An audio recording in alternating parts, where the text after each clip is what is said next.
اعوذ باللہ من الشیطان الرجیم بسم اللہ الرحمن الرحیم الحمد للہ والصلاۃ علی اہلہا اما بعد۔ حضرات السلام علیکم ورحمۃ اللہ وبرکاتہ۔ بانی تنظیم خطیب اعظم مولانا سید غلام عسکری علی اللہ مقامہ کے اس جملے سے میں اپنی گفتگو شروع کرتا ہوں کہ ہماری قوم بے عمل نہیں بے خبر ہے۔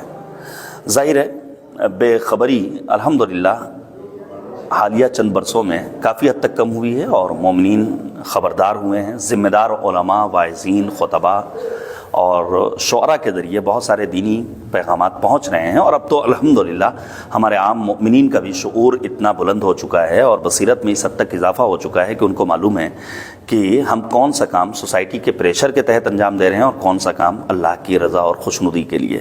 دیکھیے، سوسائٹی پریشر کے تحت کسی کام کو انجام دینے میں اللہ بہرحال خوش نہیں ہوگا۔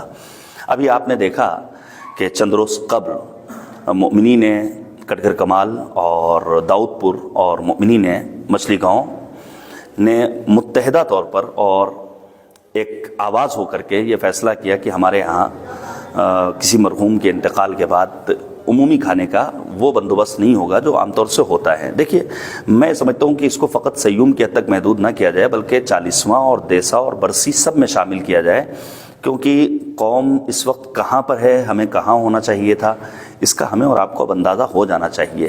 ایسا نہ ہو کہ ہم ان چھوٹی چھوٹی چیزوں میں الجھے رہیں اور پھر ہمارا جوان اس وقت کا انتظار کرے کہ کس وقت مولوی صاحب ممبر سے اتریں گے اور دسترخوان لگایا جائے گا، اور پھر ہم تلاش کریں کہ مٹن ہے کہ چکن ہے۔ ہمیں بہت آگے جانا ہے۔ ہمیں اپنے وقت کے امام کا انتظار یوں ہی نہیں کرنا ہے کہ ہم اپنے رخسار پر اپنی انگلی کو سجا لیں اور پھر اللہم عجل ولیک الفرج کی آواز بلند کرتے رہیں، بلکہ میدان عمل میں اترنا ہوگا۔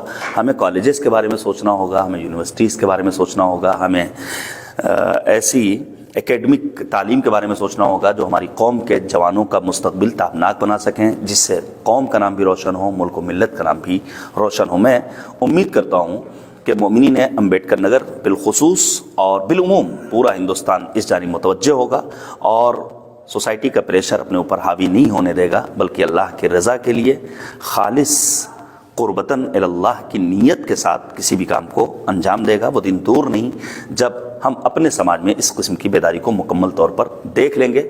جہاں عام مومنین سے میں گزارش کر رہا ہوں، وہیں میری ریکویسٹ ہے میرے ہوم ڈسٹرکٹ امبیڈکر نگر میں آنے والے علماء کرام سے، شعراء ذوی احترام سے، خطبہ اور ذاکرین اعظام سے کہ آپ جب ہمارے ہوم ڈسٹرکٹ میں تشریف لائیے تو للہ مؤمنین کے جذبات سے مت کھلواڑ کیجیے، بلکہ دین کا پیغام پہنچانے کے لیے اور علوم اہل بیت کی ترویج کے لیے کوشاں رہیے۔ پروردگار ہم سب کے توفیقات خیر میں اضافہ فرمائے۔ والسلام علیکم ورحمۃ اللہ وبرکاتہ۔